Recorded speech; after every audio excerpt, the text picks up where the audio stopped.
Dito ako nagsimula at binuo. Hinubog mula sa mga aral ng magagandang balita at tunay na buhay. Ibinilin ako sa batang nagngangalang G, na ituring akong kaibigan at kayamanan. Sa tagong hardin na ito, nagkaroon ng bagong pag-uunawa, pagkamangha at tuwa na kailangan ibahagi sa iba. Siya si Ate G. At ako ang kanyang mga kwento.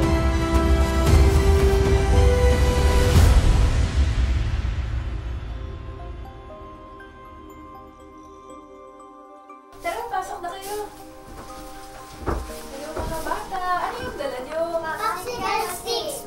Ano naman gagawin nyo dyan? Gagawa ko ng bahay. Wow, ang galing naman. Halika, pasok na kayo. Pero dito lang kayo gumawa sa may mesa, ha? Naglilinis kasi ako, baka maalagtabakan kayo.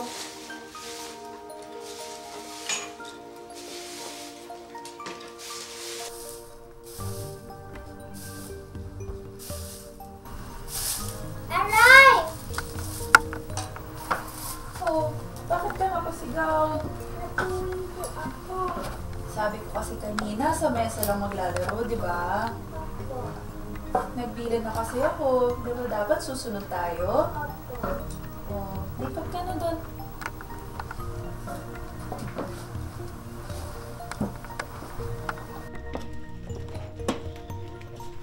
Wow, ang ganda naman po ng book niyo.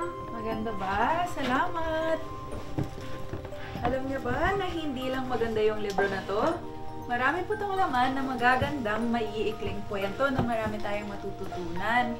Mga bata, gusto niyo bang makinig ng kwento? Opo. Malik ka dito. Ang kwento natin ngayon ay tungkol sa... Sina Sam at Kira ay matalik na magkaibigan at parehas na student leaders sa kanilang school. Si Sam na tahimik at low-key at si Kira na outgoing at palakaibigan.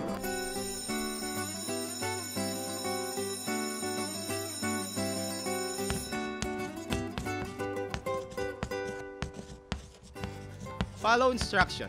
Simpleng punto, pero simple nga ba gawin? Morning class, meron akong inihanda na group activity para sa araw na ito. Ang kinakailangan lamang gawin ay magbasa ng maikling storya sa inyong Filipino book dahil bukas ay magkakaroon tayo ng roleplay tungkol sa mga nabasa ninyo. Ngayon, hahatiin ko ang buong klase sa dalawang grupo, ang Group A at ang Group B. Kira, ikaw ang leader sa Group A. At Sam, ikaw naman sa Group B. Pwede na kayo magsimulang mag-usap. Oh, Angelo, ikaw si Juan ah. Tapos ito yung dialogue na gusto ko. Parang hindi ata ganyan. Ako ang ginawang leader dito, kaya sana sundin niyo ako ah. Gagalingan naman natin eh. Tiwala. Guys, ganito. Basahin muna natin yung libro para malaman natin yung gagawin. Oo nga, parang may nakita akong mga kailangan dalhin dito.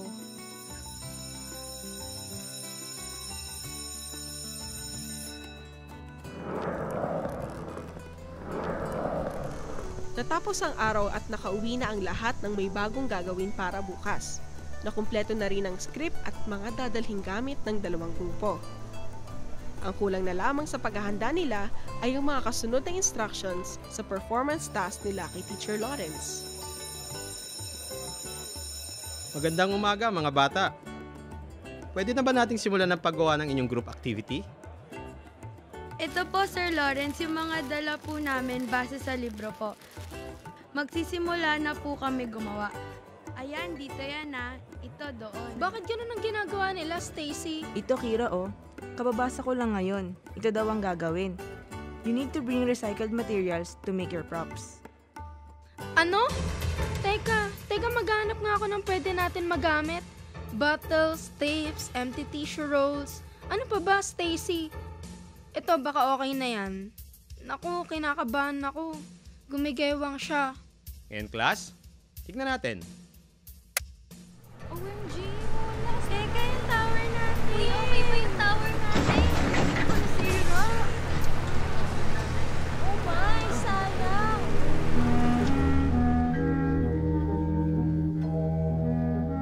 Sam and team, congratulations sa matibay ninyong tower. Kira and the rest, I'm sorry to say but you failed. because you did not follow my instructions. Sorry guys, hindi ako nakinig sa inyo. Tara kausapin natin si Sir saglit. Samahan ninyo ako. Dahil napagtanto nila ang kahalagahan ng pagsunod sa instructions, humingi sila ng tawad at nangakong hindi na ito mauulit. Ayan mga bata, nagustuhan niyo ba yung kwento na yon? Opo! Alam niyo ba na yung kwento na yon may kaparehong parabola sa Biblia? Alam niyo ba kung ano ibig sabihin ng parabola? Parable. Short story of God. Gagaling naman. Okay, so ang kaparehas niyang parabola ay ang parable of the wise and foolish builder. Alam niyo na ba yon? Opo. Ikukwento ko yun sa inyo ngayon. Gusto niyo bang marinig? Opo. So, merong dalawang builder. Gusto nila gumawa ng bahay. Tapos yung isa nagawa sa bato, tapos yung isa sa sando, tapos nasira yung isa. alam mo yung kwento ha? Pero para sa iba, ayan. So, kausap sila ni Jesus. Sabi ni Jesus, dapat yung isang bahay, dapat yung bahay nila nasa bato. Dapat bato yung pundasyon para matibay. Eh, yung isa, hindi nakinig kay Jesus. Sa buhangin gumawa. Tapos, may isang araw na merong malakas na bagyo, ang lakas ng hangin, ang lakas ng ulan. Sa tingin nyo, ano yung nangyari dun sa bahay na nasa bato? Nasira.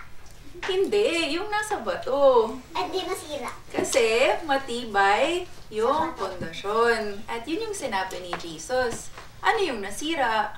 Yung isa nasa buhangin. Oo nga, bakit? Kasi dapat kasi hindi siya nakinig kay Jesus. At tapos siya yung nagkinig kay Jesus din. Tsaka, Kailangan nga mag-obey. tama. At tapos hindi siya nag-obey. Oo nga, hindi siya nakinig kay Jesus. Yan ang parabola ng The Wise and the Foolish Builder. Sa simula ng kwento, di ba, inutos ni Jesus na dapat bato ang pundasyon ng bahay para matibay. Tayo ba nakikinig tayo sa mga utos, lalo na sa ating mga magulang? Opo! Very good! Sige, kwentuhan nyo nga ako kung kailan kayo nakikinig sa inyo mga mommy at daddy. Go! Kapag si Daddy inutusan ako maggawa ng homework, igagawa. Very good! Ikaw naman. Pag sinabi nila mami no iPad yung school days, hindi ako mag-iPad. Ikaw? Pag sinabi ni mami gumawa na ako ng homework, gagawa na ako. Ang sisipag gumawa ng homework. Ikaw naman. Pagkagaling ko po ng school, inuutusan po ako, tapos gagawin ko po yung homework ko paagad. Masunurin. Very good. Pag Ikaw inuutusan naman. po ako ni mama na ayusin yung higaan, ginagawa ko po. Tama. O, meron pa. O, Tapos si mami, pag pinabantay ako si baby, babantay ko. tama yan. Okay, so very good. Kapag sinabi ni mami ayusin ko yung gamit ko, aayusin ko na agad. So, syempre, makikinig tayo sa mga mommy at daddy natin. Pero kanina pa tayo makikinig? Kay lola at lolo. At kay mami at daddy. Kay tita at kay tito. Very good. Kanina pa? Sa nakakatanda. Tama. At syempre, makikinig rin tayo sa mga turo ni Kay Jesus. Diyos. Sa Diyos. Tama. Syempre, yung turo niya, isa na rin sa mga turo niya na makikinig tayo sa ating mga magulang na igagalang natin sila. At syempre, meron pang mga ibang tinuturo tulad ng huwag makipag-away at huwag kukuha ng gamit ng iba. So, At very hindi good sa'yo. na Ito na lang masunurin. ako. Tama ka dyan. Pero, meron ba mga pagkakataon na hindi kayo sumusunod sa inyong mga magulang? Opo. Wala po. O, kailan Ako naman meron. yan? Kailan kayo hindi sumusunod? Minsan-minsan. Minsan lang. Ako sumusunod araw-araw. Very good. Minsan lang kasi hindi natin nagintindihan yung mga utos ng ating mga magulang. Pero, dapat lagi nating iniisip na mahal nila tayo, kaya tinuturuan lang nila tayo ng tama. Kaya ano yung dapat natin gawin? Mag-o-obey. Correct. So, ano yung nakuha natin sa kwento natin ngayon? Sumunod sa mga utos ng nakakatanda. Hindi sumunod kay Jesus. Hindi sumunod? Sumunod. Tama? At, opo. At tapos susunod kay mami at daddy. Okay, very good. So, pwede nyo bang ipangako sa akin na lagi kayong susunod sa mga nakakatanda? Opo! Sa inyong mga guro? Opo! Kay mommy at daddy? Opo! Oh, very good! At kayo rin mga bata, sa mga nakinig sa kwento natin ngayon, sana lagi na rin kayong makikinig sa inyong mga magulang at syempre kay Jesus. Dahil ang mga utos at bilin nila ay ibig sabihin lang mahal na mahal nila kayo at ayaw nila kayong mapahamak. Kaya pag uwi ninyo, mag-thank you agad kay mommy at daddy. Pero bago yan mga bata, tapusin na muna natin yung bahay na binubuo natin dito. Yan ba? Yes.